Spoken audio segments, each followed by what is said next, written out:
Hello everyone आज session रे आलोचना करवा pedagogy and math pedagogy important marathon class एमें फुल डिस्कसन करवा। तो चलतु स्टार्ट करवा क्लास। तो फास्ट क्वेश्चन रही शिक्षण मनस्तात्विक अर्थ कौन? शिक्षण मनस्तात्विक अर्थ कौन? ऑप्शन ए दी ज्ञान आहरण ना पुस्तक अध्ययन ना आचरण परिवर्तन ना समस्या समाधान। राइट आंसर कौटा हम राइट आंसर आपण मानकर ऑप्शन नंबर सी आचरण परिवर्तन। शिक्षण मनस्तात्विक अर्थ होची आचरण परिवर्तन। Option number C is right answer. तो नेक्स्ट देखिबा नेक्स्ट क्वेश्चन रही निम्नोक्त मध्यरु केउटी ठीक नुहे। तो चारोटी ऑप्शन देछि तो भितर कौटा गोटे ठीक नुहे।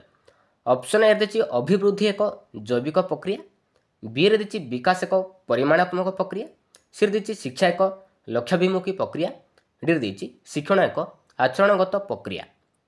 Right answer is option number B विकास एक परिमाणात्मक प्रक्रिया। ये उक्ति किंतु ठीक नुहे। विकास होउछि गोटे गुणात्मक प्रक्रिया मन रखिबे ऑप्शन नंबर बी।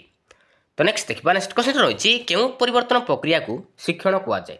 केउ परिवर्तन प्रक्रिया को शिक्षण कहिबा? शारीरिक ना आचरणगत ना जैविक ना मानसिक? Right answer is option number B आचरणगत परिवर्तन प्रक्रिया को हम कहवा शिक्षण बोली कही था। Option number B is right answer. तो नेक्स्ट देखिबा शिक्षा होउछि एक गोटे कौन? शिक्षा होउछि एक कौन? गोटे आचरणगत परिवर्तन प्रक्रिया ना लक्ष्याभिमुखी प्रक्रिया ना जैविक प्रक्रिया ना जन्मगत प्रक्रिया? राइट आंसर कौटा हम right answer is option number B लक्ष्याभिमुखी प्रक्रिया। शिक्षा होउछि एक लक्ष्याभिमुखी प्रक्रिया ऑप्शन नंबर बी। तो नेक्स्ट देखिबा एबे देखिबा शिक्षण होउछि गोटे कौन? शिक्षण होउछि गोटे कौन? शारीरिक परिवर्तन ना आचरणगत परिवर्तन ना संवेदनशीलतार परिप्रकाश ना अद्वितीय भावनार परिप्रकाश? Right answer is option number B शिक्षण होउछि गोटे आचरणगत परिवर्तन option number B is right answer. तो नेक्स्ट देखिबा केउटी शिक्षणर स्वरूप नुहे। तो चारिटी ऑप्शन देछि आपण मानकर तो भितर कोडा गोटे शिक्षण स्वरूप नुहे। ऑप्शन ए देछि एक जीवन व्यापी प्रक्रिया देछि, बी रे देछि उद्देश्यपूर्ण कार्य देछि, सी देछि सक्रिय प्रक्रिया देछि, डी देछि प्रत्यक्ष दृष्ट देछि। राइट आंसर कोडा हम राइट आंसर इज आपण मानकर ऑप्शन नंबर डी प्रत्यक्ष दृष्ट। एटा किंतु शिक्षणर स्वरूप नुहे ऑप्शन नंबर डी। तो नेक्स्ट देखिबा नेक्स्ट क्वेश्चन रही निम्नोक्त मध्यरु केउटी शिक्षण नुहे। तो चारोटी ऑप्शन देछि तो भितर कौटा गोटे शिक्षण को बुझौ नाही। ऑप्शन ए देछि चित्र आंकिबा तो एटा गोटे शिक्षण को बुझौछि, बी रे देछि साइकिल चलाइबा एटा मध्ये शिक्षण को बुझेबो, सी रे देखंतु मशा मारिबा किंतु गोटे शिक्षण नुहे। तो पहरिबा एटा मध्ये गोटे शिक्षण को बुझेबो किंतु मशा मारिबा एटा किंतु नुहे ऑप्शन नंबर सी। तो नेक्स्ट देखिबा जो प्रक्रिया द्वारा शिशु अधिक तथ्य ग्रहण करे बा ज्ञान आहरण करे ताकू कौन कुआ जाय? जो प्रक्रिया द्वारा शिशु अधिक तथ्य ग्रहण करे बा ज्ञान आहरण करे ताकू कौन कुआ जाय? कौन कुआ जाय ताकू हम कहबा शिक्षण बोली कहबा शिक्षण option number C is right answer. तो नेक्स्ट देखिबा केउटी शिक्षणर अंतर्भुक्त नुहे। तो चारोटी ऑप्शन देछि तो भितर कोडा गोटे शिक्षणर अंतर्भुक्त नुहे। ऑप्शन ए देछि बही पढ़ापढ़ी करबा देछि, बी रे देछि लेखालेखी करबा देछि, सी रे देछि छिंकिबा देछि, डी रे देछि गाणितिक पद्धति जानिबा। Right answer is option number C छिंकिबा। छिंकिबा गोटे शिक्षण को बुझेबो कि बुझौ नाही। तो छिंकिबा होउछि गोटे शिक्षण नुहे ऑप्शन नंबर सी। तो नेक्स्ट देखिबा निम्नोक्त मध्यरु केउटे एक आचरणगत परिवर्तन होइथिले मध्य शिक्षण नुहे। ऑप्शन ए देछि औषध सेवन करबा देछि, बी रे देछि गुरुजन को सम्मान प्रदर्शन, सी देछि समाजर कल्याण निमंते कार्य, डी रे देछि समस्या समाधान करबा। राइट आंसर कौटा हम right answer is option number औषध सेवन करबा। औषध सेवन करबा एक आचरणगत परिवर्तन होइथिले मध्य शिक्षण नुहे। तो गुरुजन को सम्मान प्रदर्शन, समाजर कल्याण निमंते कार्य, समस्या समाधान करबा ए सब होउछि आचरणगत परिवर्तन शिक्षण किंतु औषध सेवन करबा एटा किंतु नुहे option number A is right answer. तो नेक्स्ट देखिबा शिक्षणर मुख्य उद्देश्य कौन? शिक्षणर मुख्य उद्देश्य कौन? मूल्यांकन करिबा ना निदान करिबा ना उपचार करिबा ना उपरोक्त समस्त? Right answer is option number D उपरोक्त समस्त शिक्षण मुख्य उद्देश्य होची मूल्यांकन करने निदान करने उपचार करने तो उपरोक्त समस्त इज राइट आंसर। तो नेक्स्ट देखा नेक्स्ट क्वेश्चन रही केउटी शिक्षण स्वरूपर अंतर्गत नुहे तो शिक्षण स्वरूप इ भितर कौटा गोटे नुहे ऑप्शन ए देछि यह एक आचरणगत परिवर्तन प्रक्रिया बी रे देछि यह एक उद्देश्यपूर्ण कार्य सी देछि यह एक निष्क्रिय प्रक्रिया डी देछि यह होछि एक विकास। राइट आंसर हो ऑप्शन नंबर सी यह एक निष्क्रिय प्रक्रिया एटा किंतु शिक्षण स्वरूप अंतर्गत नुहे option number C is right answer. तो नेक्स्ट देखिबा तो नेक्स्ट क्वेश्चन रही अभिज्ञता व प्रशिक्षण द्वारा आचरणगत परिवर्तन ही शिक्षण यह क्यों मनोविज्ञानी सह संबंधित स्किनर ना गेट्स ना कैल्विन ना राइबर्न। राइट आंसर कौटा हम राइट आंसर हो ऑप्शन नंबर बी गेट्स अभिज्ञता व शिक्षण द्वारा आचरणगत परिवर्तन ही शिक्षण एक कथा किए कही ना गेट्स कही option number B is right answer. तो नेक्स्ट देखिबा क्यों मनोविज्ञानी मतरे शिक्षण होची प्रगतिशील पुनर्बलन युक्त व्यवहार ग्रहण प्रक्रिया क्यों मनोविज्ञानी मतरे शिक्षण होची प्रगतिशील पुनर्बलन युक्त व्यवहार ग्रहण प्रक्रिया स्किनर ना कैल्विन ना किम्बल ना क्लार्क। राइट आंसर कौटा हम राइट आंसर हो ऑप्शन नंबर ए स्किनर कही स्किनर। तो नेक्स्ट देखिबा केउटी शिक्षण रे शारीरिक दैहिक गुणावली व व्यक्तिगत प्रभेद सह संबंधित नुहे केशर आकृति ना हाथ मुठार शक्ति ना युक्ताक्षर लिखन ना स्मरण शक्ति। राइट आंसर कौटा हम राइट आंसर हो ऑप्शन नंबर डी स्मरण शक्ति यहाँ किंतु शिक्षण रे शारीरिक दैहिक गुणावली व व्यक्तिगत प्रभेद सह संबंधित नुहे option number D is right answer. तो नेक्स्ट देखिबा केउटी शिक्षण रे मानसिक गुणावलीर प्रभेदर अंतर्भुक्त अटे अस्थिर गठन ना बोध शक्ति ना परिपक्वता समय ना शरीर रंग। राइट आंसर हो ऑप्शन नंबर बी बोध शक्ति शिक्षण रे मानसिक गुणावलीर अंतर्भुक्त अटे ऑप्शन नंबर बी। तो नेक्स्ट देखिबा अधिक धीसंपन्न शिशु शिक्षा क्षेत्र में कम धीसंपन्न शिशु ठारू पारंगमता हासिल करिथांती यह क्यों व्यक्तिगत प्रभेद जोगु होता है शारीरिक गुणावली जोगु ना व्यक्तित्व संबंधी गुणावली जोगु ना मानसिक गुणावली जोगु ना कृतित्वर गुणावली। राइट आंसर कौटा हम राइट आंसर हो ऑप्शन नंबर सी मानसिक गुणावली जोगु होता है ऑप्शन नंबर सी। तो नेक्स्ट देखिबा केउटी व्यक्तित्व संबंधी गुणावली अटे प्रत्यय गठन ना बौद्धिक दक्षता ना दैहिक गुणावली ना चरित्र। राइट आंसर हो ऑप्शन नंबर डी चरित्र व्यक्तित्व संबंधी गुणावली अटे। तो नेक्स्ट देखिबा शिशु मानक ठारे केउं प्रकार दक्षता भिन्न भिन्न थिबारु समस्तक पई एक प्रकार और समान स्तर शिक्षादान व्यवस्था करा जिबा उचित बौद्धिक ना शारीरिक ना सामाजिक ना आवेगिक। राइट आंसर हो ऑप्शन नंबर ए बौद्धिक ऑप्शन नंबर ए। तो नेक्स्ट देखिबा पिलामानंक मध्यरे देखा जाउतबा व्यक्तिगत प्रभेद दूर करिबा पई शिक्षक निम्नोक्त मध्यरु केउं पदक्षेप ग्रहण करिबा अनुचित निजस्व बेगरे शिखिबा व्यवस्था ना जन्मगत प्रतिभा चिन्हट ना धारावाहिक सुविधा सुजोग व्यवस्था ना श्रेणी रे शिक्षक केन्द्रिक शिक्षा व्यवस्था। राइट आंसर कौटा हम राइट आंसर हो ऑप्शन नंबर डी श्रेणी रे शिक्षक केन्द्रिक शिक्षा व्यवस्था उपरे पदक्षेप ग्रहण करने उचित ऑप्शन नंबर डी। तो नेक्स्ट देखिबा कहा द्वारा शिक्षार्थीर आचरण परिवर्तन होता है कहा द्वारा शिक्षार्थीर आचरणगत परिवर्तन होता है शिक्षण ना परिवेश ना पाठ्यक्रम ना निर्देश। राइट आंसर हो ऑप्शन नंबर ए शिक्षण द्वारा शिक्षार्थीर आचरण परिवर्तन होता है ऑप्शन नंबर ए। तो नेक्स्ट देखिबा पछुआ व मांदा पिलांको पई शिक्षण व्यवस्थार रूपरेख केउटी हेबा उचित ऑप्शन ए देछि मध्याह्न भोजन व्यवस्था बी देछि मॉन्टेसरी प्रणाली अवलंबन सी देछि पोशाक बंटन व्यवस्था डी देछि व्यक्तिगत दृष्टि। राइट आंसर हो ऑप्शन नंबर डी व्यक्तिगत दृष्टि ऑप्शन नंबर डी। तो नेक्स्ट देखिबा नेक्स्ट क्वेश्चन रही निम्न सामाजिक व ଅବହେଳିତ ପିଲାଙ୍କ ଶିକ୍ଷଣ ପାଇଁ ବିଦ୍ୟାଳୟରେ କେଉଁ ପ୍ରକାର ବ୍ୟବସ୍ଥା କରାଯାଇ ନଥାଏ? ନିଦାନମୂଳକ ଶିକ୍ଷା, ନା ମାଗଣା ପାଠ୍ୟପୁସ୍ତକ ବ୍ୟବସ୍ଥା, ନା ସ୍ୱଶିକ୍ଷଣ ବ୍ୟବସ୍ଥା, ନା ମଧ୍ୟାହ୍ନ ଭୋଜନ? ରାଇଟ୍ ଆନ୍ସର ହେଇଯିବ ଅପସନ୍ ନମ୍ବର ସି, ସ୍ୱଶିକ୍ଷଣ ବ୍ୟବସ୍ଥା କରାଯାଇ ନଥାଏ। Option number C. ତ ନେକ୍ସଟ ଦେଖିବା ଅଭିନୟ କେଉଁ ପ୍ରକାର ଏକ ଅନୁକରଣର ଉଦାହରଣ? ଅଭିନୟ ତ ଏଇଟା ଗୋଟେ କେଉଁ ପ୍ରକାରର ଅନୁକରଣର ଏକ ଏକ୍ଜାମ୍ପଲ? କ୍ରିୟାତ୍ମକ, ନା ଜ୍ଞାତ, ନା ଅଜ୍ଞାତ, ନା ସହାନୁଭୂତି? ରାଇଟ୍ ଆନ୍ସର ହେଇଯିବ ଅପସନ୍ ନମ୍ବର ବି। ତ ଅଭିନୟ ହେଉଛି ଗୋଟେ ଜ୍ଞାତ ଅନୁକରଣ ଅଟେ। ଅପସନ୍ ନମ୍ବର ବି। ତ ନେକ୍ସଟ ଦେଖିବା କେଉଁଟି ଏକ ଶିକ୍ଷଣ ପଦ୍ଧତି ନୁହେଁ? ତ ଚାରିଟି ଅପସନ୍ ଦେଇଛି, ତ ଭିତରୁ କୋଉଟା ଗୋଟେ ଶିକ୍ଷଣ ପଦ୍ଧତି କୋଉଟା ନୁହେଁ? ପର୍ଯ୍ୟବେକ୍ଷଣ, ନା ଅନୁକରଣ, ନା ଆବିଷ୍କାର, ନା ପ୍ରଶିକ୍ଷଣ? ରାଇଟ୍ ଆନ୍ସର କୋଉଟା ହେବ? ରାଇଟ୍ ଆନ୍ସର ହେଇଯିବ ଅପସନ୍ ନମ୍ବର ଡି, ପ୍ରଶିକ୍ଷଣ ନୁହେଁ।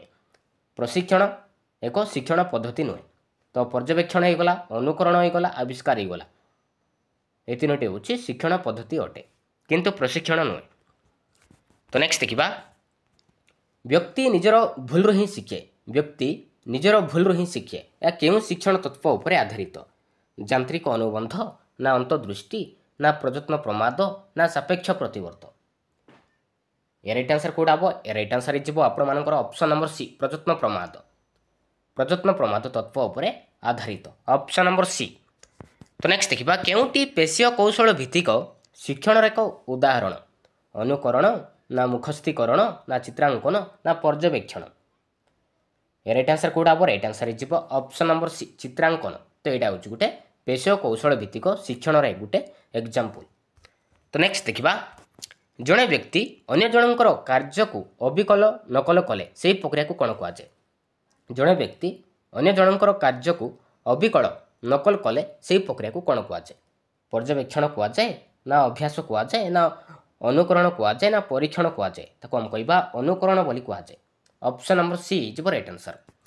ତ ନେକ୍ସଟ ଦେଖିବା ନେକ୍ସଟ କ୍ୱେଶ୍ଚନ୍ ରହିଛି ଜାଣିଶୁଣି ଜଣଙ୍କର କାର୍ଯ୍ୟକଳାପକୁ ଅବିକଳ ନକଲ କଲେ ତାକୁ କ'ଣ କୁହାଯାଏ?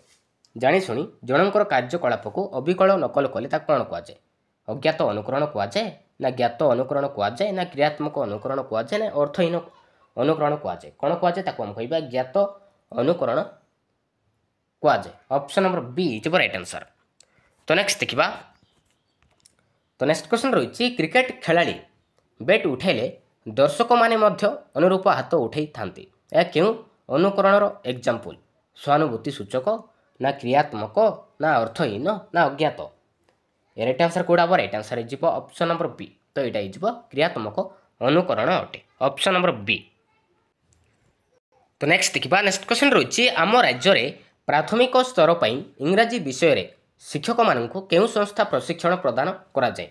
ଅପସନ୍ ଏ ଦେଇଛି ଅପେପା ଦେଇଛି, ବି ଦେଇଛି T&SCRT ଦେଇଛି, ସି ଦେଇଛି ELTI ଦେଇଛି, ଡି ଦେଇଛି NCT।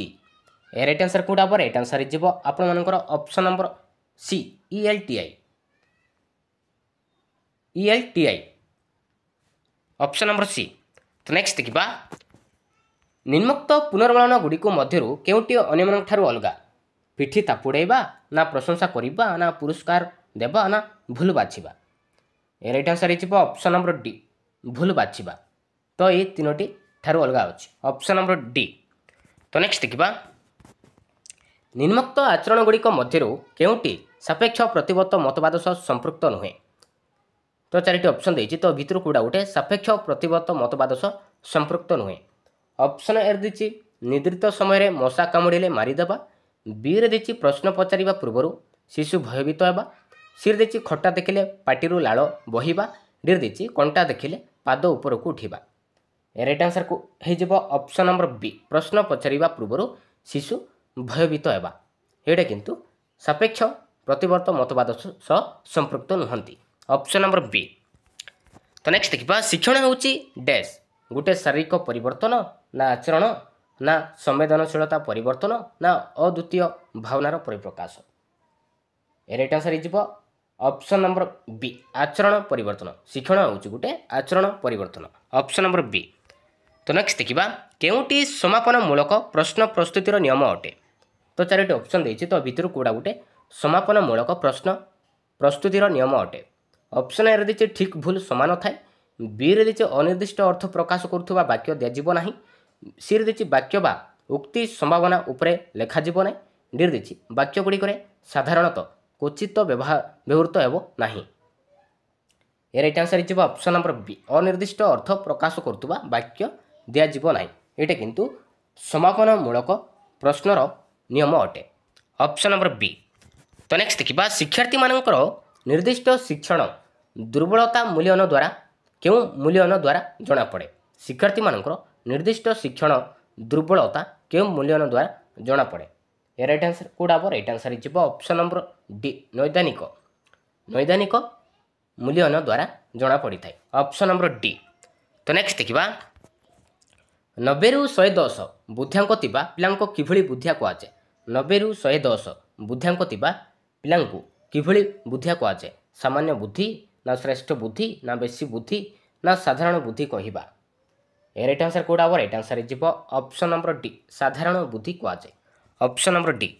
तो नेक्स्ट देखिए शिशुर बौद्धिक और सामाजिक और आवेगिक विकास तार शारीरिक परिपक्व समान भाव में गति करे बोली क्यों मनोविज्ञानी कही। शिशुर बौद्धिक सामाजिक आवेगिक विकास तार शारीरिक परिपक्वता सह समान भाव में गति करे बोली क्यों मनोविज्ञानी कही। हरलक ना थर्नडाइक ना कहलर ना जिया प्याजे। राइट आंसर हो ऑप्शन नंबर डी जिया प्याजे कही। Option number D. तो नेक्स्ट देखिए क्यों अंतर्दृष्टि शिक्षण तत्व सह संपर्कित नुहे। तो चार ऑप्शन देती तो भितर कौटा गोटे अंतर्दृष्टि शिक्षण तत्व सह संपर्क नुहे। ऑप्शन ए रही शिक्षण दीर्घदिन मन रहे। बी रही बारंबार पुनरावृत्ति करने को पड़े। सी रही शिक्षण प्रयोगात्मक। डी रही शिक्षण सामग्री क्षिप्र व द्रुत। ए राइट आंसर हो ऑप्शन नंबर बी बारंबार पुनरावृत्ति करने को पड़े। यहाँ किंतु अंतर्दृष्टि शिक्षण तत्व सह संपर्क नुहे। Option number B. तो नेक्स्ट देखिए शिक्षण धार्य कर समय को कौन कहुए। शिक्षण धार्य कर समय को कौन कहुए। शिक्षण योजना ना शिक्षण कार्य ना शिक्षण प्रक्रिया ना शिक्षादान समय कौन कहुए हम कह शिक्षादान समय कहुए। शिक्षण धार्य कर समय को हम कह शिक्षादान समय कहुए। Option number D. तो नेक्स्ट देखिए मनोविज्ञान को आचरण संपर्क विज्ञान बोली प्रथमे किए कही। मनोविज्ञान को आचरण संपर्क विज्ञान बोली प्रथमे किए कही। कौटा right answer. A right answer हो ऑप्शन नंबर सी फिल्सबरी कही। Option number C. तो नेक्स्ट देखिए केउटी अभिप्रेरणार एक कार्य नुहे। तो चार ऑप्शन देती तो भितर कौटा गोटे अभिप्रेरणार एक काम नुहे। आग्रह बढ़ाए ना प्रेरणा दिए ना निष्क्रिय शिक्षण ना आचरण को निर्देश दिए। राइट आंसर हो आपर ऑप्शन नंबर सी निष्क्रिय शिक्षण। यहाँ किंतु अभिप्रेरणार एक काम नुहे। Option number C. तो नेक्स्ट देखिए 10 ରୁ 14 वर्ष पर्यंत अवस्था को कौन कहुए। 10 ରୁ 14 वर्ष पर्यंत अवस्था को कौन कहुए। कौन कहुए हम कह प्राक कैशोर अवस्था कह प्राक कैशोर अवस्था कहुए। आ 2 ରୁ 6 वर्ष को हम कह आद्य बाल्यावस्था कह आ जन्म रू 2 वर्ष को हम कह शैशव अवस्था कह आ 6 ରୁ 12 वर्ष को हम कह प्रांत बाल्यावस्था कहुए।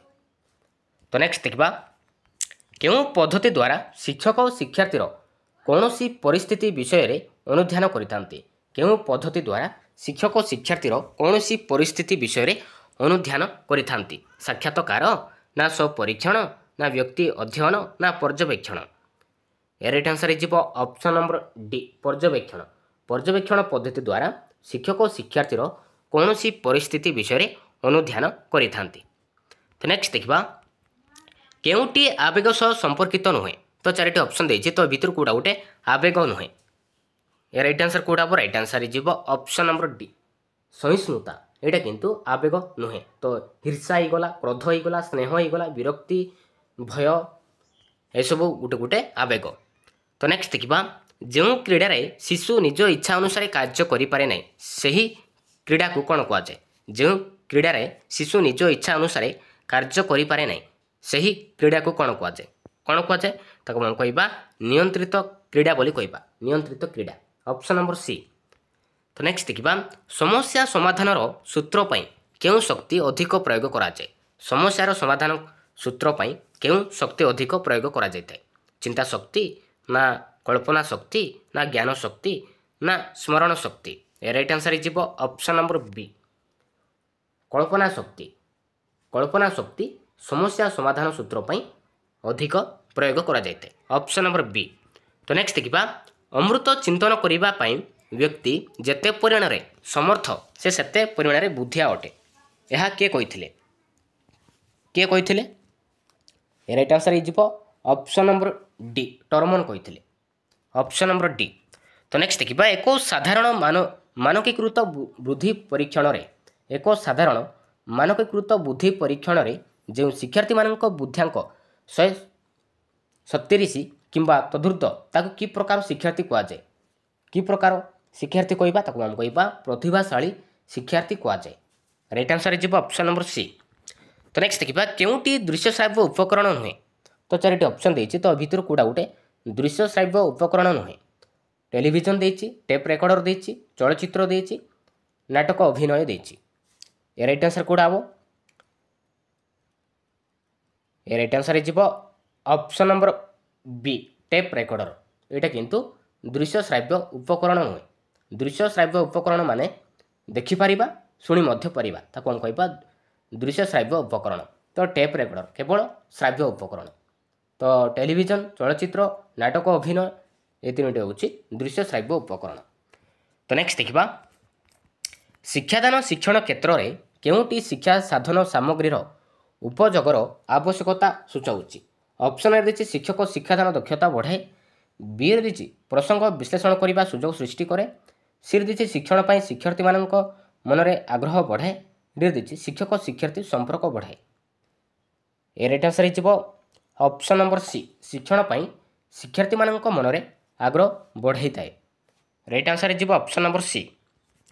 तो नेक्स्ट देखिबा केउटी पारदर्शिता शिक्षण एक उपादान नुहे तो 4टी ऑप्शन देछि तो भितर कोडा गोटे पारदर्शिता शिक्षण एक उपादान नुहे ऑप्शन ए देछि शिक्षार्थी पई पठन पंथार सूचना देछि बी रे देछि सहायक पुस्तकर व्यवहार देछि सी रे देछि उपकरणर व्यवस्था डी देछि दलगत शिक्षादान ए राइट आंसर हो ऑप्शन नंबर डी दलगत शिक्षादान एटा किंतु पारदर्शिता शिक्षण एक उपादान नुहे option number D is right answer. तो नेक्स्ट देखिबा प्रथमरु शिक्षण आनंददायक हेले शिक्षार्थी आउ अधिक शिखा आग्रही हुए यह केउं शिक्षण नियम उपरे आधारित केउं शिक्षण नियम उपरे आधारित एटा हो फलाफल नियम उपरे आधारित ऑप्शन नंबर डी। तो नेक्स्ट देखिबा केउंटी शिक्षार्थीर चारित्रिक गुणावलीर माप करा जाय नाही केउंटी शिक्षार्थीर चारित्रिक गुणावलीर माप करा जाय नाही पर्यवेक्षण ना साक्षात्कार ना जांच तालिका ना आग्रह परिमापक सूची ए राइट आंसर कोडा हो ए राइट आंसर हो ऑप्शन नंबर डी आग्रह परिमापक सूची। तो नेक्स्ट देखिबा केउं परीक्षण साहाय्य शिक्षणर विभिन्न दिगरे शिक्षार्थीर अंतर्निहित क्षमता संबंध में पूर्वानुमान करा जाय पारे केउं परीक्षण रे अभियोग्यता परीक्षण रे ना एकक परीक्षण रे ना कृति परीक्षण रे ना मनोवृत्ति परीक्षण रे ए राइट आंसर हो ऑप्शन नंबर ए अभियोग्यता परीक्षण रे शिक्षणर विभिन्न दिगरे शिक्षार्थीर अंतर्निहित क्षमता संबंध में पूर्वानुमान करा जाय थाए ऑप्शन नंबर ए। तो नेक्स्ट देखिबा केउंटी मात्रा सूचक उपकरणर एग्जांपल प्रतिरूप ना फ्लानेल पट्टा ना पाठ्यपुस्तक ना चलचित्र ए राइट आंसर हो ऑप्शन नंबर ए प्रतिरूप हो गोटे मात्रा सूचक उपकरणर गोटे एग्जांपल। तो नेक्स्ट देखिबा नेक्स्ट क्वेश्चन रही केउंटी शिशु को अनुभूति शिक्षा देवारे साहाय्य करुवा उपादान नुहे परिपक्वन ना परिवेश ना परिभ्रमण ना अन्य ठारू शुणी ए राइट आंसर कोडा हो ए राइट आंसर हो ऑप्शन नंबर डी अन्य ठारू शुणी। तो नेक्स्ट देखिबा शिक्षण कार्य को आह्वानमूलक करने को हेले केउंटी को निया जाए नहीं शिक्षार्थी मानसिक स्तर को ना शिक्षकों मनोभाव को ना आग्रह को ना प्रासंगिकता को ए राइट आंसर हो ऑप्शन नंबर बी शिक्षकों मनोभाव को निया जाए नहीं। तो नेक्स्ट देखिबा केउंटी बहुश्रेणी शिक्षादान एक कौशल नुहे तो 4टी ऑप्शन देछि तो भितर कोडा गोटे बहुश्रेणी शिक्षादान एक कौशल नुहे श्रेणी संगठन ना स्वशिक्षण व्यवस्था ना शिक्षार्थी मानकर दल गठन ना शिक्षणर उपकरण व्यवस्था ए राइट आंसर हो ऑप्शन नंबर बी स्वशिक्षण व्यवस्था ଏଇଟା କିନ୍ତୁ ବହୁଶ୍ରେଣୀ ଶିକ୍ଷାଦାନର ଗୋଟେ କୌଶଳ ନୁହେଁ। ତ ନେକ୍ସଟ ଦେଖିବା କେଉଁଟି ସୃଜନଶୀଳ ବ୍ୟକ୍ତିର ଗୁଣ ବୋଲି ବିବେଚନା କରାଯାଏ? ପ୍ରଖର ସ୍ମରଣ ଶକ୍ତି, ନା କାର୍ଯ୍ୟ କରିବାକୁ ଡରିବା, ନା କୌଣସି କାର୍ଯ୍ୟର ହଠାତ୍ ପ୍ରତିକ୍ରିୟା ପ୍ରକାଶ କରିବା, ନା ଅନ୍ୟ ଉପରେ ନିର୍ଭରଶୀଳ। ଏ ରାଇଟ୍ ଆନ୍ସର ହେଇଯିବ ଅପସନ୍ ନମ୍ବର ଏ, ପ୍ରଖର ସ୍ମରଣ ଶକ୍ତି। ସୃଜନଶୀଳ ବ୍ୟକ୍ତିର ଗୁଣ ବୋଲି ବିବେଚନା କରାଯାଇଥାଏ ପ୍ରଖର ସ୍ମରଣ ଶକ୍ତିକୁ। Option number A. ତ ନେକ୍ସଟ ଦେଖିବା, ତ ଏବେ ଦେଖିବା ମେଥ୍ ପେଡାଗୋଜିର। ତ ଫାର୍ଷ୍ଟ କ୍ୱେଶ୍ଚନ୍ ରହିଛି ନିଜ ଅନୁସାରେ, ଯେଉଁଟା ଆମେ କହୁଛେ ସେଲ୍ଫ ଷ୍ଟଡି, ଗଣିତ ପଢ଼ିବା ନିମନ୍ତେ କେଉଁଟି ସତ୍ୟ ନୁହେଁ? ଅପସନ୍ ଏ ଦେଇଛି ଏହା ଶିକ୍ଷାର୍ଥୀଙ୍କୁ ଶିକ୍ଷଣ ପ୍ରକ୍ରିୟାରେ ଆତ୍ମନିର୍ଭରଶୀଳ କରିବାରେ ସାହାଯ୍ୟ କରେ, ନା ଏହା ଘୋଷା ପଦ୍ଧତିକୁ ଉତ୍ସାହିତ କରିଥାଏ, ନା ଏହା ସମୟରେ ସଦୁପଯୋଗ କରିଥାଏ, ନା ଏହା ଶିକ୍ଷାର୍ଥୀର ବୌଦ୍ଧିକ ଦକ୍ଷତା ବଢ଼ାଇବାରେ ସାହାଯ୍ୟ କରେ। ରାଇଟ୍ ଆନ୍ସର କେଉଁଟା ହେବ? ରାଇଟ୍ ଆନ୍ସର ଯିବ ଅପସନ୍ ନମ୍ବର ବି, ଏହା ଘୋଷା ପଦ୍ଧତିକୁ ଉତ୍ସାହିତ କରିଥାଏ। ଏଇଟା କିନ୍ତୁ ନିଜ ଅନୁସାରେ ଗଣିତ ପଢ଼ିବା ନିମନ୍ତେ ଗୋଟେ ସତ୍ୟ ନୁହେଁ। ଅପସନ୍ ନମ୍ବର ବି ଯିବ ରାଇଟ୍ ଆନ୍ସର। ତ ନେକ୍ସଟ ଦେଖିବା ଗଣିତର ସ୍ୱରୂପ ହିସାବରେ କେଉଁଟି ସତ୍ୟ ନୁହେଁ? ଗଣିତର ସ୍ୱରୂପ ହିସାବରେ କେଉଁଟି ସତ୍ୟ ନୁହେଁ? ଅପସନ୍ ଏ ଦେଇଛି ଏହା ଉଭୟ ଗୁଣାତ୍ମକ ପରିମାଣାତ୍ମକ ବର୍ଣ୍ଣନାରେ ଅନ୍ତର୍ଭୁକ୍ତ। ବିରେ ଦେଇଛି ଏହା ଅଣମାପକ ପରୀକ୍ଷଣ ପଦ୍ଧତିର ଫଳାଫଳ ଉପରେ ନିର୍ଭର କରିପାରେ। ସି ଦେଇଛି ଶିକ୍ଷାର୍ଥୀ ସମ୍ପର୍କରେ ପୂର୍ବ ସୂଚନା ଦେବାରେ ସାହାଯ୍ୟ କରେ ନାହିଁ। ଡି ଦେଇଛି ଏହା ଶିକ୍ଷାର୍ଥୀ ସମ୍ବନ୍ଧରେ ସମସ୍ତ କଥା କହିଥାଏ। ରାଇଟ୍ ଆନ୍ସର କେଉଁଟା ହେବ? ଏ ରାଇଟ୍ ଆନ୍ସର ଯିବ ଅପସନ୍ ନମ୍ବର ସି, ଶିକ୍ଷାର୍ଥୀ ସମ୍ପର୍କରେ ପୂର୍ବ ସୂଚନା ଦେବାରେ ସାହାଯ୍ୟ କରେ ନାହିଁ। ଏଇଟା କିନ୍ତୁ ଗଣିତ ସ୍ୱରୂପର ହିସାବରେ ଏକ ସତ୍ୟ ନୁହେଁ। ଅପସନ୍ ନମ୍ବର ସି, ଶିକ୍ଷାର୍ଥୀ ସମ୍ପର୍କରେ ପୂର୍ବ ସୂଚନା ଦେବାରେ ସାହାଯ୍ୟ କରୁଥାଏ। ତ ଏଇଠି ସାହାଯ୍ୟ କରେ ନାହିଁ ଦେଇଛି, ତ ଏଇଟା କିନ୍ତୁ ସତ୍ୟ ନୁହେଁ। Option number C. ତ ନେକ୍ସଟ ଦେଖିବା ମିଶାଣ ପଢ଼ାଇବା ସମୟରେ ଶିକ୍ଷକଙ୍କର ଅଗ୍ରଗତି କିପରି ହୋଇଥାଏ? ସଂଖ୍ୟା ପରିଚୟ ବୁଝାଇବା ଠାରୁ, ନା ପୂର୍ବ ସଂଖ୍ୟା ସହ ପରିଚିତ ଠାରୁ, ନା ଅଭରାତ୍ମକ ପଦ୍ଧତିରେ, ନା ଗୁଣନ ପ୍ରକ୍ରିୟାରୁ। ଏ ରାଇଟ୍ ଆନ୍ସର କେଉଁଟା ହେବ? ଏ ରାଇଟ୍ ଆନ୍ସର ଯିବ ଆପଣମାନଙ୍କର ଅପସନ୍ ନମ୍ବର ଏ, ସଂଖ୍ୟା ପରିଚୟ ବୁଝାଇବା ଠାରୁ। Option number A. ତ ନେକ୍ସଟ ଦେଖିବା ଦୈନନ୍ଦିନ ଜୀବନରେ ଗଣିତର ପ୍ରୟୋଗ ଶୀର୍ଷକ ଏକ ପତ୍ରିକା ପ୍ରସ୍ତୁତ କରିବା ପାଇଁ ଶିକ୍ଷକ ପିଲାମାନଙ୍କୁ ତତ୍ପର କରାଇଲେ ଏହି କାର୍ଯ୍ୟଟି ଶିକ୍ଷାର୍ଥୀମାନଙ୍କୁ ଗାଣିତିକ ଧାରଣା ଓ ଏହାର ବ୍ୟବହାର ସହ ସମ୍ପୃକ୍ତ କରିବାରେ ସାହାଯ୍ୟ କରିବ ଏବଂ ସେମାନଙ୍କର ଜ୍ଞାନ ଓ ବିଚାରଧାରାକୁ ଅନ୍ୟମାନଙ୍କ ମଧ୍ୟରେ ବାଣ୍ଟି ପାରିବେ। ବିରେ ଦେଇଛି ଶିକ୍ଷାର୍ଥୀମାନଙ୍କର ଗାଣିତିକ ଧାରଣା ସମ୍ବନ୍ଧୀୟ ବୋଧଗମ୍ୟତାକୁ ପରୀକ୍ଷା କରିଥାଏ, ନା ଶିକ୍ଷାର୍ଥୀକୁ ନିଜର ଜ୍ଞାନ ଓ ବିଚାରଧାରାକୁ ବାଣ୍ଟିବାରେ ସାହାଯ୍ୟ କରିଥାଏ, ନା ଶିକ୍ଷାର୍ଥୀଙ୍କୁ ଗଣିତ ବୁଝାଇବାରେ ସାହାଯ୍ୟ କରିଥାଏ। ଏ ରାଇଟ୍ ଆନ୍ସର କେଉଁଟା ହେବ? ଏ ରାଇଟ୍ ଆନ୍ସର ଯିବ ଅପସନ୍ ନମ୍ବର ଏ, ଶିକ୍ଷାର୍ଥୀମାନଙ୍କୁ ଗାଣିତିକ ଧାରଣା ଓ ଏହାର ବ୍ୟବହାର ସହ ସମ୍ପୃକ୍ତ କରିବାରେ ସାହାଯ୍ୟ କରିବ ଏବଂ ସେମାନଙ୍କ ଜ୍ଞାନ ଓ ବିଚାରଧାରାକୁ ଅନ୍ୟମାନଙ୍କ ମଧ୍ୟରେ ବାଣ୍ଟି ପାରିବେ। ରାଇଟ୍ ଆନ୍ସର ଯିବ ଆପଣମାନଙ୍କର ଅପସନ୍ ନମ୍ବର ଏ।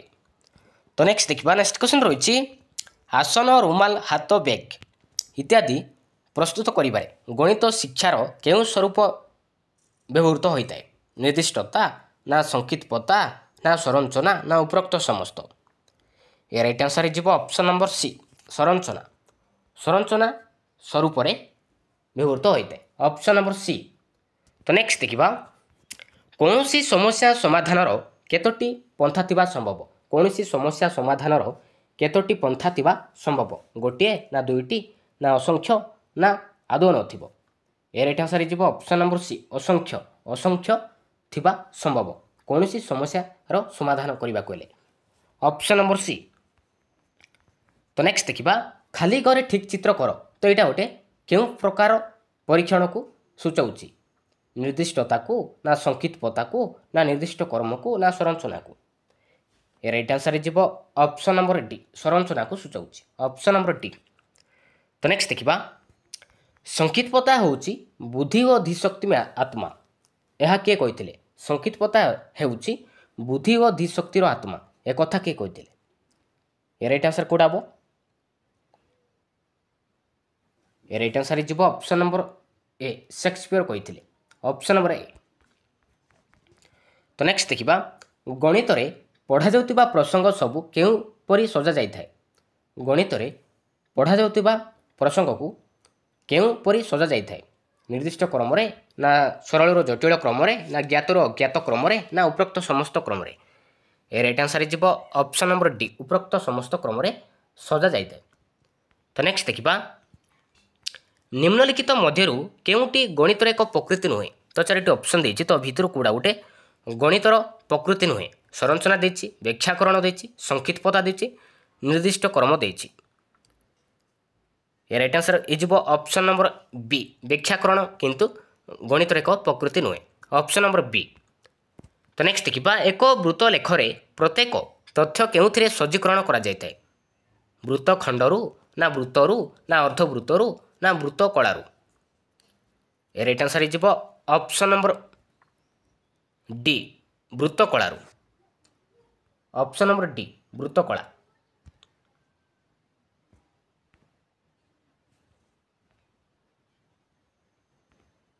तो नेक्स्ट देखा श्रेणी रे गणित शिक्षण उपकरण थिबा थाको कोन कुआ जाय श्रेणी रे गणित शिक्षण उपकरण थिबा थाको कोन कुआ जाय शिक्षण कोन कुआ जाय ना ज्यामितिक कोन कुआ जाय ना शिक्षण उपकरण कोन कुआ जाय ना कोनोष्टि नुहे राइट आंसर इजिबो ऑप्शन नंबर ए शिक्षण कोन कुआ जाय श्रेणी रे गणित शिक्षण उपकरण थिबा थाको कम कहबा शिक्षण बोली कहिबा। तो नेक्स्ट देखा जीन पियाजेंक मतरे ज्ञानात्मक विकास केतोटी पर्याय दे होइते केतोटी राइट आंसर कोडा हो राइट आंसर इजिबो ऑप्शन नंबर बी चारोटी पर्याय दे होइते। तो नेक्स्ट देखा बौद्धिक विकास द्वितीय पर्याय को केउ पर्याय कुआ जाय बौद्धिक विकास द्वितीय पर्याय को केउ पर्याय कुआ जाय केउ पर्याय कहिबा राइट आंसर इजिबो ऑप्शन नंबर डी प्राक संकार्य धर्मी पर्याय कुआ जाय माने रखिबे प्राक संकार्य धर्मी पर्याय कुआ जाय प्रथम पर्याय होगला संवेदी कारक द्वितीय होगला प्राक संकार्य आउ तृतीय हो स्थूल संकार्य धर्मी पर्याय आउ यथायथ संकार्य पर्याय यहाँ हूँ चतुर्थ। तो नेक्स्ट देखा पिला माने केउ पर्याय रे बहुमुखी उपाय रे वस्तुर वर्गीकरण करि पारंती पिला माने केउ पर्याय रे बहुमुखी उपाय रे वस्तुर वर्गीकरण करि पारंती संवेदी कारक ना प्राक संकार्य ना स्थूल संकार्य ना यथायथ संकार्य राइट आंसर इजिबो ऑप्शन नंबर सी स्थूल संकार्य धर्मी पर्याय रे वस्तुर वर्गीकरण करि पारंती।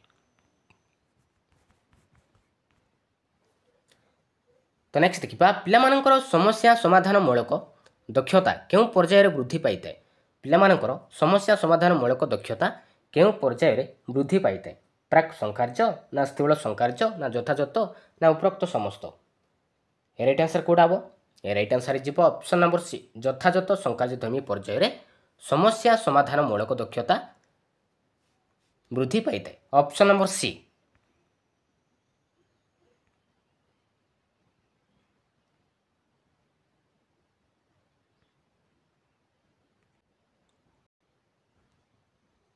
तो नेक्स्ट देखा एनसीएफ 5 2005 अनुजाई गणित शिक्षार मुख्य लक्ष्य कौन मेधावी पिला माने केवल गणित पढ़िबे ना पिलामानंकर बौद्धिक विकास होबो ना गणितीकरण दक्षतार विकास साधन ना उपरोक्त समस्त होबो राइट आंसर इजिबो ऑप्शन नंबर सी गणितकरण दक्षतार विकास साधन ऑप्शन नंबर सी इजिबो राइट आंसर। तो नेक्स्ट देखा अधिक मितभाषी हेबा गणित शिक्षणर केउ मुख्य उद्देश्य अंतर्भुक्त राइट आंसर कोडा हो राइट आंसर इजिबो ऑप्शन नंबर बी भावात्मक। तो नेक्स्ट देखा घंटा देखी समय कहिबा गणित शिक्षणर केउ मुख्य उद्देश्य अंतर्भुक्त घंटा देखी समय कहिबा गणित शिक्षणर केउ मुख्य उद्देश्य अंतर्भुक्त ज्ञानात्मक ना भावात्मक ना मनक्रियात्मक ना कौनसी नुहे राइट आंसर इजिबो ऑप्शन नंबर सी मनक्रियात्मक। तो नेक्स्ट देखा गणित शिक्षार उद्देश्य गुड़िक कौन कौन ज्ञानात्मक ना बोध ना प्रयोग ना उपरोक्त समस्त राइट आंसर इजिबो ऑप्शन नंबर डी उपरोक्त समस्त। तो नेक्स्ट देखा गाणितिक भाषा कहले आमे कौन बुझिबा गाणितिक भाषा कहले आमे कौन बुझिबा निजर संपूर्ण भाव को निर्भुल और संक्षिप्त भाव प्रकाश करिबा ना निजर उक्ति निर्दिष्ट स्पष्ट और अर्थपूर्ण भाव प्रकाश करिबा ना अभिव्यक्ति प्रकाश करिबारे गाणितिक पद धारणा सूत्र और संकेत गुड़िकर बहुल व्यवहार करिबा ना उपरोक्त समस्त हबो राइट आंसर कोडा हबो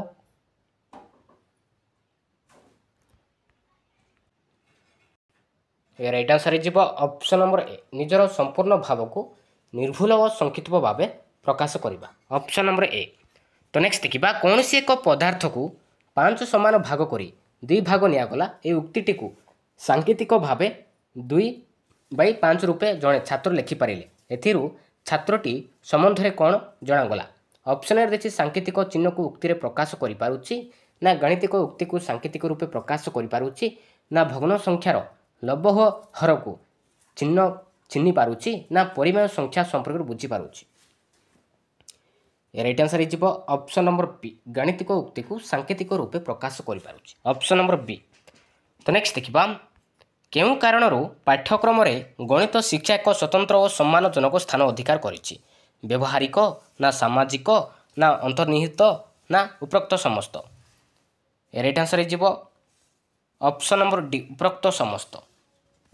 ତ ନେକ୍ସଟ ଦେଖିବା, ବିଦ୍ୟାଳୟରେ ଗଣିତ ଶିକ୍ଷାଦାନ ଫଳରେ ଶିକ୍ଷାର୍ଥୀମାନେ ଗଣିତ ସମ୍ବନ୍ଧୀୟ ଜ୍ଞାନ ଆହରଣ କରନ୍ତି, ନା କେତେକ ଗାଣିତିକ ଦକ୍ଷତା ଓ କୌଶଳ ହାସଲ କରନ୍ତି, ନା କେତେକ ସୁଅଭ୍ୟାସ ଗଠନ କରନ୍ତି, ନା ଉପରୋକ୍ତ ସମସ୍ତ?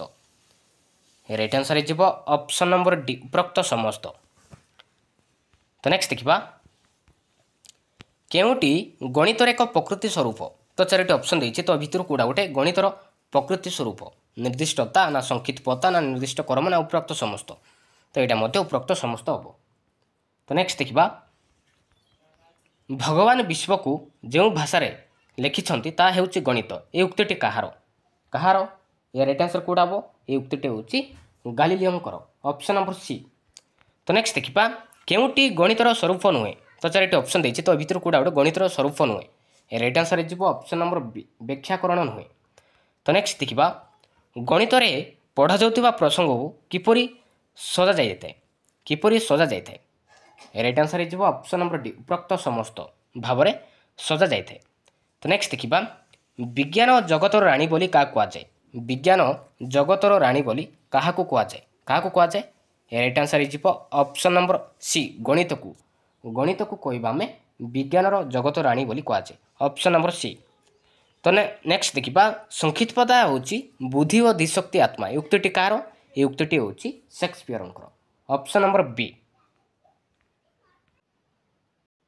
ନେକ୍ସଟ ଦେଖିବା, ଚିନ୍ତାରେ ସ୍ପଷ୍ଟତା ଓ ତର୍କଯୁକ୍ତ ସିଦ୍ଧାନ୍ତରେ ଅନୁସରିତ ସ୍ୱକାର୍ଯ୍ୟ ହେଉଛି ଗାଣିତିକ ପ୍ରଚେଷ୍ଟା କେନ୍ଦ୍ର, ଏହା କେଉଁଠାରେ କୁହାଯାଇଛି? କେଉଁଠାରେ କୁହାଯାଇଛି? ଏହା ରାଇଟ୍ ଆନ୍ସର ହେଇଯିବ ଅପସନ୍ ନମ୍ବର ସି, ଜାତୀୟ ପାଠ୍ୟକ୍ରମ ଆଧାର 2005ରେ କୁହାଯାଇଛି। Option number C. ତ ନେକ୍ସଟ ଦେଖିବା, ବିଜ୍ଞାନ ଓ ଶିଳ୍ପ ବିପ୍ଳବର ଏହି ଦୁନିଆରେ ଗଣିତ ପ୍ରତି ସ୍ୱତନ୍ତ୍ର ଧ୍ୟାନ ଦିଆଯିବା ଦରକାର, ଏହା କେଉଁଠାରେ କୁହାଯାଇଛି? କେଉଁଠାରେ କୁହାଯାଇଛି? ଏଇଟା ହେଉଛି ଜାତୀୟ ଶିକ୍ଷାନୀତି 1968ରେ କୁହାଯାଇଛି। ଜାତୀୟ ଶିକ୍ଷାନୀତି 1968। ଅପସନ୍ ନମ୍ବର ବି ହେଇଯିବ ରାଇଟ୍ ଆନ୍ସର। ତ ନେକ୍ସଟ ଦେଖିବା, କେଉଁଟି ଗଣିତ ଶାସ୍ତ୍ରର ଏକ ବିଶେଷ ଧର୍ମ ଅଟେ? କେଉଁଟି ଗଣିତ ଶାସ୍ତ୍ରର ଏକ ବିଶେଷ ଧର୍ମ ଅଟେ? ସଂକ୍ଷିପ୍ତତା, ନା ନିର୍ଦ୍ଦିଷ୍ଟତା, ନା ସାଙ୍କେତିକତା, ନା ଅମୃତତା? ରାଇଟ୍ ଆନ୍ସର ହେଇଯିବ ଅପସନ୍ ନମ୍ବର ବି, ନିର୍ଦ୍ଦିଷ୍ଟତା। ନିର୍ଦ୍ଦିଷ୍ଟତାରେ ଗଣିତ ଶାସ୍ତ୍ର ଏକ ବିଶେଷ ଧର୍ମ ଅଟେ। ତ ନେକ୍ସଟ ଦେଖିବା, କେଉଁ ବିଷୟରେ ଶିକ୍ଷାର୍ଥୀ ନିଜର ଉତ୍ତରର ସତ୍ୟାସତ୍ୟକୁ ବିପରୀତ ପ୍ରଣାଳୀରେ ପରୀକ୍ଷା କରିପାରିବ? ତର୍କଶାସ୍ତ୍ର, ନା ଅର୍ଥଶାସ୍ତ୍ର, ନା ଗଣିତ ଶାସ୍ତ୍ର, ନା ଉପରୋକ୍ତ ସମସ୍ତ? ରାଇଟ୍ ଆନ୍ସର ହେଇଯିବ ଅପସନ୍ ନମ୍ବର ସି, ଗଣିତ ଶାସ୍ତ୍ରରେ। ଗଣିତ ଶାସ୍ତ୍ରରେ ଶିକ୍ଷାର୍ଥୀ ନିଜର ଉତ୍ତରର ସତ୍ୟାସତ୍ୟକୁ ବିପରୀତ ପ୍ରଣାଳୀରେ ପରୀକ୍ଷା କରିପାରିବ। ତ ନେକ୍ସଟ ଦେଖିବା, ଗଣିତ ଶାସ୍ତ୍ରର ଅନ୍ତର୍ନିହିତ ସଂରଚନାରେ କେଉଁ ଗୁଣ ରହିଥିବାରୁ ଏହାକୁ ବିଦ୍ୟାଳୟରେ ପଢ଼ାଯାଉଥିବା ଅନ୍ୟ ବିଷୟମାନଙ୍କଠାରୁ ପୃଥକ କରିଥାଏ? ରାଇଟ୍ ଆନ୍ସର କେଉଁଟା ହେବ? ରାଇଟ୍ ଆନ୍ସର ହେଇଯିବ ଅପସନ୍ ନମ୍ବର ଡି, ଉପରୋକ୍ତ ସମସ୍ତ। ଯୁକ୍ତିସଙ୍ଗତ, ଅମୃତ ସମ୍ବନ୍ଧୀୟ, ସଂକ୍ଷିପ୍ତତା। ତ ଉପରୋକ୍ତ ସମସ୍ତରେ ପୃଥକ କରିଥାଏ। ଅପସନ୍ ନମ୍ବର ଡି ହେଇଯିବ ରାଇଟ୍ ଆନ୍ସର। ତ ନେକ୍ସଟ ଦେଖିବା, ଗଣିତ ବିଷୟକୁ ପ୍ରାଥମିକ ବିଦ୍ୟାଳୟ ପାଠ୍ୟକ୍ରମରେ ସ୍ଥାନ ଦିଆଯିବା ମୁଖ୍ୟ କାରଣ କ'ଣ? ଗଣିତ ଏକ ଯଥାର୍ଥ ବିଜ୍ଞାନ, ନା ଗଣିତ ତାର୍କିକ ଦୃଷ୍ଟିକୋଣ ସୃଷ୍ଟି କରିଥାଏ, ନା ଗଣିତର ମନୁଷ୍ୟ ଜୀବନ ସହ ଘନିଷ୍ଠ ସମ୍ପର୍କ, ନା ଉପରୋକ୍ତ ସମସ୍ତ? ରାଇଟ୍ ଆନ୍ସର ହେଇଯିବ ଅପସନ୍ ନମ୍ବର ଡି, ଉପରୋକ୍ତ ସମସ୍ତ। ତ ନେକ୍ସଟ ଦେଖିବା, ଗଣିତ ଜ୍ଞାନ ଓ ଦକ୍ଷତା କାହା ପାଇଁ ଆବଶ୍ୟକ? ଗଣିତ ଜ୍ଞାନ ଓ ଦକ୍ଷତା କାହା ପାଇଁ ଆବଶ୍ୟକ? ଶିକ୍ଷାର୍ଥୀଙ୍କ ପାଇଁ, ନା ବ୍ୟବସାୟୀଙ୍କ ପାଇଁ, ନା ଦିନ ମଜୁରିଆଙ୍କ ପାଇଁ, ନା ଉପରୋକ୍ତ ସମସ୍ତ? ରାଇଟ୍ ଆନ୍ସର ହେଇଯିବ ଅପସନ୍ ନମ୍ବର ଡି, ଉପରୋକ୍ତ ସମସ୍ତଙ୍କ ପାଇଁ ଗଣିତ ଜ୍ଞାନ ଓ ଦକ୍ଷତା ଆବଶ୍ୟକ। ଶିକ୍ଷାର୍ଥୀଙ୍କ ପାଇଁ ମଧ୍ୟ, ବ୍ୟବସାୟୀଙ୍କ ପାଇଁ ମଧ୍ୟ, ଦିନ ମଜୁରିଆଙ୍କ ପାଇଁ ମଧ୍ୟ। ତ ଉପରୋକ୍ତ ସମସ୍ତ ହେଇଯିବ ରାଇଟ୍ ଆନ୍ସର। ତ ନେକ୍ସଟ ଦେଖିବା, ଜାତୀୟ ପାଠ୍ୟକ୍ରମ ଆଧାର 2005ରେ ଅନୁଯାୟୀ କ'ଣ କୁହାଯାଇଛି?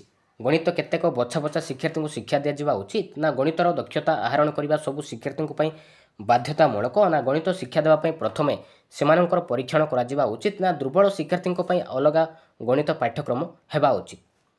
ରାଇଟ୍ ଆନ୍ସର ହେଇଯିବ ଅପସନ୍ ନମ୍ବର ବି। ଗଣିତର ଦକ୍ଷତା ଆହରଣ କରିବା ସବୁ ଶିକ୍ଷାର୍ଥୀଙ୍କ ପାଇଁ ବାଧ୍ୟତାମୂଳକ ଜାତୀୟ ପାଠ୍ୟକ୍ରମ ଆଧାର 2005ରେ କୁହାଯାଇଛି। ଅପସନ୍ ନମ୍ବର ବି। ତ ନେକ୍ସଟ ଦେଖିବା ପାର୍ବଣ ସମୟରେ ଶ୍ରେଣୀ ଗୃହରେ ଶତକଡ଼ା ପଢ଼ିଲା ବେଳେ ଦୋକାନମାନଙ୍କରେ ଦିଆଯାଉଥିବା ରିହାତି ସମ୍ପର୍କରେ ଆଲୋଚନା କରାଗଲା।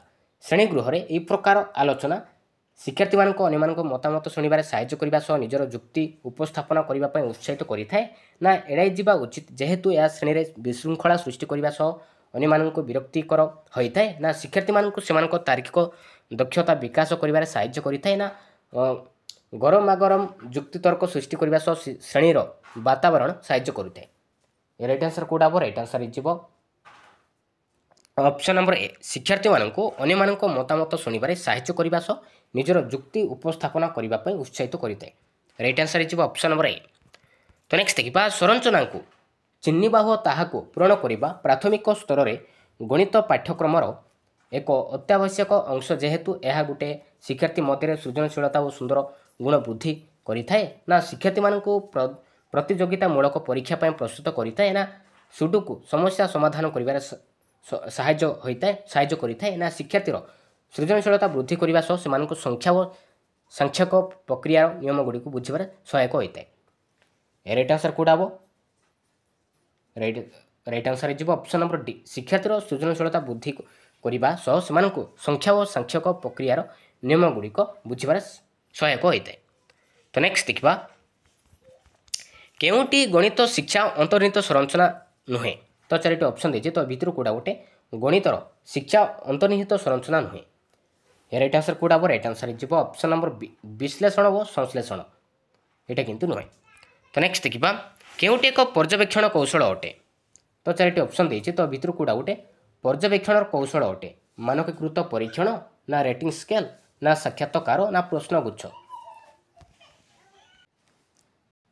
ରାଇଟ୍ ଆନ୍ସର ହେଇଯିବ ଅପସନ୍ ନମ୍ବର ସି ସାକ୍ଷାତକାର। ଏଇଟା କିନ୍ତୁ ପର୍ଯ୍ୟବେକ୍ଷଣ କୌଶଳ ଅଟେ। ତ ମାନକୀକୃତ ପରୀକ୍ଷଣ ରେଟିଂ ସ୍କେଲ ପ୍ରଶ୍ନଗୁଚ୍ଛ ଏ ତିନୋଟି ହେଉଛି ପର୍ଯ୍ୟବେକ୍ଷଣର ଗୋଟେ ଗୋଟେ ସାଧନ। ମନେ ରଖିବେ ତ ସାକ୍ଷାତକାର ହେଇଗଲା, ପରୀକ୍ଷଣ ହେଇଗଲା, ପ୍ରକଳ୍ପ କାର୍ଯ୍ୟ ହେଇଗଲା, ପର୍ଯ୍ୟବେକ୍ଷଣ ହେଇଗଲା, କୃତି ମୂଲ୍ୟାୟନ ଏସବୁ ହେଉଛି ପର୍ଯ୍ୟବେକ୍ଷଣର କୌଶଳ ଅଟେ। ତ ନେକ୍ସଟ ଦେଖିବା ନିମ୍ନୋକ୍ତ ଶୈକ୍ଷିକ ଉଦ୍ଦେଶ୍ୟ ଗୁଡ଼ିକ ମଧ୍ୟରୁ କେଉଁଟି ଅନ୍ୟ ତିନିଟି ଠାରୁ ଭିନ୍ନ? ଅପସନ୍ ଏ ଦେଇଛି ଠିକ୍ ଉତ୍ତର ଚୟନ ଦେଇଛି, ବିରେ ଦେଇଛି ବିନ୍ଦୁ ସଂଯୋଗ ଦ୍ୱାରା ଜ୍ୟାମିତି ଚିତ୍ର ଅଙ୍କନ ଦେଇଛି, ସିରେ ଦେଇଛି ସାନରୁ ବଡ଼ କ୍ରମରେ ସଂଖ୍ୟା ଗୁଡ଼ିକୁ ସଜ୍ଜୀକରଣ ଦେଇଛି, ଡିରେ ଦେଇଛି ମୌଳିକ ସଂଖ୍ୟା ଗୁଡ଼ିକର ପୃଥକୀକରଣ। ରାଇଟ୍ ଆନ୍ସର ହେଇଯିବ ଅପସନ୍ ନମ୍ବର ବି ବିନ୍ଦୁ ସଂଯୋଗ ଦ୍ୱାରା ଜ୍ୟାମିତି ଚିତ୍ର ଅଙ୍କନ। ତ ନେକ୍ସଟ ଦେଖିବା ଗଣିତ ଶିକ୍ଷାଦାନ ନିମନ୍ତେ ଶୈକ୍ଷିକ ଉଦ୍ଦେଶ୍ୟ ଗୁଡ଼ିକର କେଉଁ କ୍ରମଟି ଠିକ୍? କେଉଁ କ୍ରମଟି ଠିକ୍ ଅଛି? ରାଇଟ୍ ଆନ୍ସର ହେଇଯିବ ଅପସନ୍ ନମ୍ବର ଡି ଜ୍ଞାନ, ବୋଧ, ପ୍ରୟୋଗ ଓ ବିଶ୍ଳେଷଣ। ତ ଏହି କ୍ରମଟି ଠିକ୍ ଅଛି। ତ ନେକ୍ସଟ ଦେଖିବା ବୌଦ୍ଧିକ ବିକାଶର କେଉଁ ପର୍ଯ୍ୟାୟରେ ଶିକ୍ଷାର୍ଥୀ ବାସ୍ତବ ବସ୍ତୁ ସାହାଯ୍ୟରେ ଗାଣିତିକ ଜ୍ଞାନ ଆହରଣ କରିଥାଏ? ସମ୍ବେଦୀକାରକ ନା ପ୍ରାକ୍ ସଂକାର୍ଯ୍ୟଧର୍ମୀ ପର୍ଯ୍ୟାୟ ନା ସ୍ଥୂଳ ସଂକାର୍ଯ୍ୟଧର୍ମୀ ପର୍ଯ୍ୟାୟ ନା ବିମୂର୍ତ୍ତ ସଂକାର୍ଯ୍ୟଧର୍ମୀ ପର୍ଯ୍ୟାୟ? ରାଇଟ୍ ଆନ୍ସର ହେଇଯିବ ଅପସନ୍ ନମ୍ବର ସି ସ୍ଥୂଳ ସଂକାର୍ଯ୍ୟଧର୍ମୀ ପର୍ଯ୍ୟାୟରେ ବାସ୍ତବ ବସ୍ତୁ ସାହାଯ୍ୟରେ ଗାଣିତିକ ଜ୍ଞାନ ଆହରଣ କରିଥାଏ ସ୍ଥୂଳ ସଂକାର୍ଯ୍ୟଧର୍ମୀ ପର୍ଯ୍ୟାୟରେ। ତ ନେକ୍ସଟ ଦେଖିବା ପ୍ରାଥମିକ ସ୍ତରରେ ଜ୍ୟାମିତି ପଢ଼ାଇବା ପାଇଁ କେଉଁ ପଦ୍ଧତି ମୁଖ୍ୟତଃ ବ୍ୟବହାର କରାଯାଏ? ପ୍ରାଥମିକ ସ୍ତରରେ ଜ୍ୟାମିତି ପଢ଼ାଇବା ପାଇଁ କେଉଁ ପଦ୍ଧତି ମୁଖ୍ୟତଃ ବ୍ୟବହାର କରାଯାଏ? କେଉଁ ପଦ୍ଧତି? ବିଶ୍ଳେଷଣ ଓ ସଂଶ୍ଳେଷଣ ନା ଆରୋହ ଅବରୋହ ନା ବିଶ୍ଳେଷଣ ଆରୋହ ନା ସଂଶ୍ଳେଷଣ ଅବରୋହ? ରାଇଟ୍ ଆନ୍ସର ହେଇଯିବ ଅପସନ୍ ନମ୍ବର ବି ଆରୋହ ଅବରୋହ ପଦ୍ଧତିରେ ବ୍ୟବହାର କରାଯାଏ। ତ ନେକ୍ସଟ ଦେଖିବା ପ୍ରାଥମିକ ସ୍ତରରେ ବିଭିନ୍ନ ଜ୍ୟାମିତିକ ଆକୃତିକ ବାସ୍ତବ ଧାରଣା ଦେବା ପାଇଁ ମୁଖ୍ୟତଃ କେଉଁଟି କରାଯିବ? ଅପସନ୍ରେ ଦେଇଛି କଳାପଟାରେ ଚିତ୍ର ଅଙ୍କନ କରିବା, ବିରେ ଦେଇଛି ଚାର୍ଟ ପ୍ରଦର୍ଶନ କରିବା, ସିରେ ଦେଇଛି ବିଭିନ୍ନ ଆକୃତିର ବସ୍ତୁ ପ୍ରଦର୍ଶନ କରିବା, ସିରେ ଦେଇଛି ମଡେଲ ପ୍ରଦର୍ଶନ କରିବା। ରାଇଟ୍ ଆନ୍ସର ହେଇଯିବ ଅପସନ୍ ନମ୍ବର ସି ବିଭିନ୍ନ ଆକୃତିର ବସ୍ତୁ ପ୍ରଦର୍ଶନ କରିବା। ତ ନେକ୍ସଟ ଦେଖିବା ଗୋଟିଏ ଶିଶୁ ଗୁଣନ ପ୍ରକ୍ରିୟାରେ ବାରମ୍ବାର ଭୁଲ କରୁଛି ଏହି ଭୁଲର କାରଣ ଜାଣିବା ପାଇଁ କେଉଁ ପ୍ରକାର ପରୀକ୍ଷଣର ଆବଶ୍ୟକ? କେଉଁ ପରୀକ୍ଷଣର ଆବଶ୍ୟକ? ରାଇଟ୍ ଆନ୍ସର କେଉଁଟା ହେବ? ରାଇଟ୍ ଆନ୍ସର ହେଇଯିବ ଅପସନ୍ ନମ୍ବର ଏ ନିଦାନାତ୍ମକ ପରୀକ୍ଷଣର ଆବଶ୍ୟକ। ତ ନେକ୍ସଟ ଦେଖିବା ଡେସ୍କୁ ଡେସ୍ ଦ୍ୱାରା ଭାଗ କଲେ ଡେସ୍ ମିଳେ। ତ ଏଇଟା ଗୋଟେ केउं प्रकार प्रश्न एटा होची गोटे मुक्त उत्तरमूलक प्रश्न। तो मुक्त उत्तरमूलक प्रश्न क्या कहुए जो प्रश्न कि उत्तर अनेक आसुव ताको हम कहवा मुक्त उत्तरमूलक प्रश्न बोली कहवा।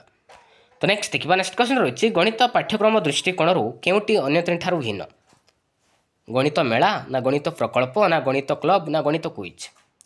राइट आंसर कौटा हम राइट आंसर हो ऑप्शन नंबर गणित प्रकल्प ऑप्शन नंबर बी।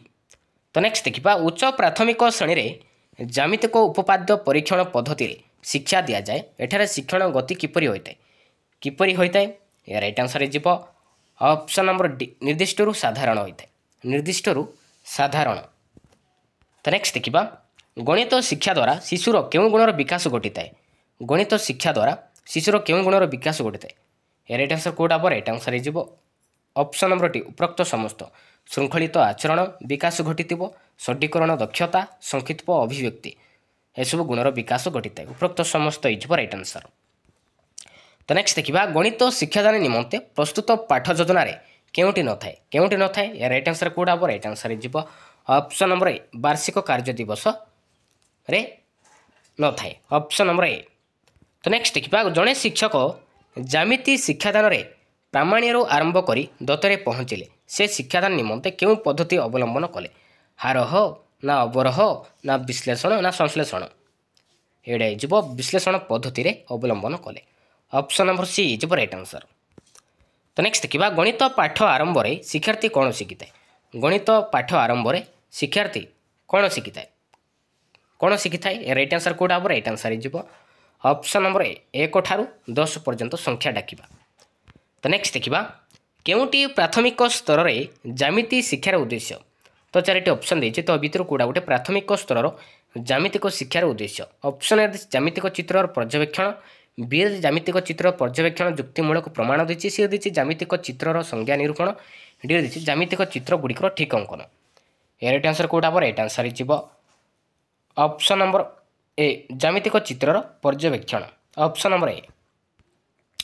तो नेक्स्ट देखिए केउटी मुक्त उत्तरमूलक प्रश्न। तो 4टी ऑप्शन देछि तो मुक्त उत्तरमूलक प्रश्न क्या कहुए जो प्रश्न कि उत्तर अनेक आसुव ताको हम कहवा मुक्त उत्तरमूलक प्रश्न कहवा राइट आंसर हो ऑप्शन नंबर डी डेस इंटू डेस इक्वाल टू 20। तो आम 4 गुणी पारिबा 2 रे मध्य गुणी पारिबा 5 रे मध्य गुणी पारिबा तो option number D is right answer. तो नेक्स्ट देखिए जेकोसी 2टी जुग्म संख्यार जोगफल जुग्म संख्या अटे प्राथमिक श्रेणी में यार शिक्षादान निमंते केउं पद्धति अवलंबन करा जिबा उचित केउं पद्धति या राइट आंसर हो ऑप्शन नंबर सी आरोह पद्धति रे अवलंबन करा जिबा उचित। तो नेक्स्ट देखिए गणित शिक्षादान केउं पद्धति रे सिद्धांतरू प्रमाण होता है विश्लेषण ना संश्लेषण ना आरोह ना अवरोहण राइट आंसर हो ऑप्शन नंबर बी अवरोह पद्धति रे सिद्धांतरू प्रमाण होता है। तो नेक्स्ट देखिए केउटी वस्तुनिष्ठ प्रश्न नुहे। तो 4टी ऑप्शन देछि तो भितर कौटा गोटे वस्तुनिष्ठ प्रश्न नुहे। तो प्रश्न 3 प्रकार गोटे हूँ रचनात्मक प्रश्न आ गोटे निर्दिष्ट उत्तरमूलक प्रश्न आ गोटे हूँ वस्तुनिष्ठ प्रश्न। तो भितर कौटा गोटे वस्तुनिष्ठ प्रश्न नुहे राइट आंसर कौटा हम राइट आंसर हो ऑप्शन नंबर सी स्वल्प उत्तरमूलक प्रश्न यहाँ किंतु वस्तुनिष्ठ प्रश्न नुहे। तो नेक्स्ट देखिए केउटी पाठ्यपुस्तक न थाए पाठ्यपुस्तक कौटा न थाए शिक्षण पद्धति ना ज्यामितिक चित्र ओ ग्राफ ना समाहित प्रश्नावली ना अभ्यास प्रश्नावली ये राइट आंसर हो ऑप्शन नंबर ए शिक्षण पद्धति किंतु पाठ्यपुस्तक न थाए। तो नेक्स्ट देखिए 30 पूर्ववर्ती गणन संख्याटी डैश। तो यहाँ गोटे कि प्रकार प्रश्न चिन्हट मूलक ना बहु विकल्प ना स्वल्प उत्तरमूलक प्रश्न ना समापन मूलक यहाँ हो समापन मूलक प्रश्न 30 पूर्ववर्ती गणन संख्या डैश। तो यहाँ गोटे हूँ गोटे समापन मूलक प्रश्न। तो नेक्स्ट देखिए प्राथमिक विद्यालय गणित पढ़ा उचित कहीं गणितर निजस्व भाषा अच्छी बोली ना गणित ज्ञान बिना पाठ्यक्रम थिबा अन्य विषय बुझी हेब नाही ना दैनंदिन जीवन में गणितर बहुल व्यवहार ना गणित ज्ञान बिना उच्च शिक्षा असंभव ए राइट आंसर हो ऑप्शन नंबर सी दैनंदिन जीवन में गणितर बहुल व्यवहार ऑप्शन नंबर सी। तो नेक्स्ट देखिए क्यों कार्य गणित पाठ्यपुस्तक व्यवहार कर आवश्यकता न थाए क्यों कार्य ये राइट आंसर कौटा हम ये राइट आंसर हो ऑप्शन नंबर डी अन्य विषय सहित गणित शिक्षादान संपर्क स्थापन। तो नेक्स्ट देखिए संख्या रेखार संख्या चिन्हट करने शिक्षार्थी मानकर क्यों धारणा थिबा दरकार संख्या रेखा संपर्क धारणा ना संख्या रेखा उपरे मूल बिंदु नेबा ना संख्या रेखा उपरे ऋणात्मक धनात्मक ना उपरोक्त समस्त ए राइट आंसर हो ऑप्शन नंबर डी उपरोक्त समस्त। तो नेक्स्ट देखिए जड़े छात्र 100 रे 1 मिसई 110 लिखिला छात्रर त्रुटि संशोधन करने शिक्षक क्यों पद्धति अवलंबन करेंगे क्यों पद्धति अवलंबन करेंगे ए राइट आंसर हो ऑप्शन नंबर सी संख्यार स्थानीय मान बुझेबे संख्यार स्थानीय मान बुझेबे ऑप्शन नंबर सी।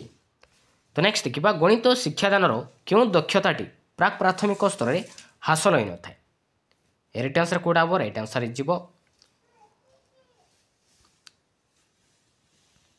ऑप्शन नंबर सी संख्यार स्थानीय मान निरूपण ऑप्शन नंबर सी। तो नेक्स्ट देखिए केउटी उद्देश्य भित्तिक परीक्षण अंतर्भुक्त नुहे ए राइट आंसर कौटा हम वस्तुनिष्ठ प्रश्न ना दक्षता भित्तिक प्रश्न ना ज्ञान भित्तिक प्रश्न ना बोध भित्तिक प्रश्न ए राइट आंसर हो ऑप्शन नंबर ए वस्तुनिष्ठ प्रश्न। तो नेक्स्ट देखिए आदिवासी क्यों भाषा स्वतंत्र गणन पद्धति रही आदिवासी क्यों भाषा स्वतंत्र गणन पद्धति रही ए राइट आंसर हो ऑप्शन नंबर डी सौरा भाषा स्वतंत्र गणन पद्धति रही।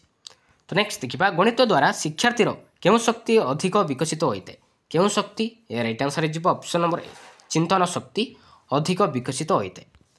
Thank you.